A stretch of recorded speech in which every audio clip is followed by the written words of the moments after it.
So, Ada, in the respect of educational institutions, I think that the government is very sadly playing with the future of educational institutions.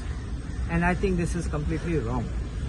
Today, what we hear is they are not only changing the timings of the institutions, classes, but they are also changing the starting date to say that education institutions will start the academic year from April.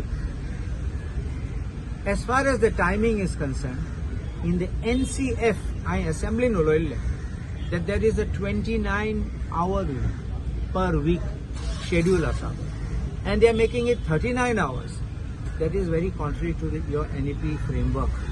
So I think this is wrong, and according to me, this will be detrimental to the working of the teachers, the staff, and the institution as a whole.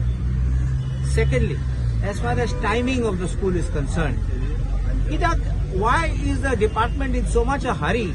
Have they done a study? Have you taken your stakeholders into confidence? Have you taken the views of parents and teachers and students?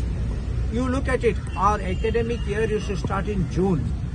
Why? There was a reason. Because we have a summer. The summers are very hot. And it is impossible. We don't have AC classrooms.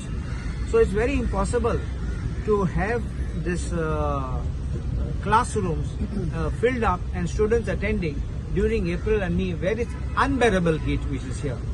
So starting classes in April and you're running through the monsoon and then going on to the next year will again not only affect this curriculum and the teaching, but also affect the student mental intake. And I think this is completely wrong. What they could have done is, what I feel they should have done is, they should have announced it now that we propose to have it and get everybody's next year. And they should have said we propose to have it next year and get a feedback. Directly now you're saying that it's like today, day after tomorrow we will implement. How is it possible? Which means now in January, end of January, you're saying that from April we are starting. Where are the teachers ready?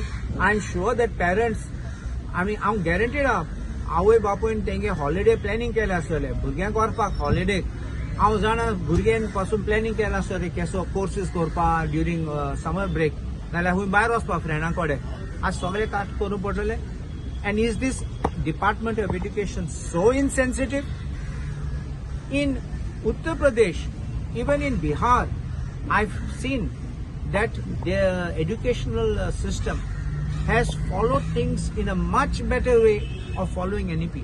I am repeating, we are not opposing NEP.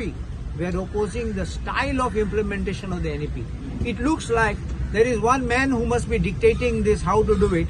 One man who sits in his house who must be dictating how you should do it. He doesn't think of other factors. It is only his way and nobody else's way. This is the way it has to be done. And the government is accepting it. Why should it be? So you have to take everybody into confidence. And I think the government should defer this, the timing. We don't have time actually in the assembly to bring up this issue because only one day. Which one shall we take up? Breaching of bonds of cash for job scam? Should we take up every other scam which is coming? And in the middle, this also. So it's very difficult for us in one day to try to all of a jump on the government on one issue. But this is what the government should be sensitive to. And I think when they remember one thing, I look at it even as a lawyer when I defend the government. The government sits on a higher level. It doesn't look at an individual level. So you should, even if an individual gives a proposal, however good your friend may be, you look at a proposal from entire perspective and then you consider implementation or non-implementation or modification or implementation with a modification. But I think this speed will kill, and will kill not just educational institutions, but will also kill the education itself.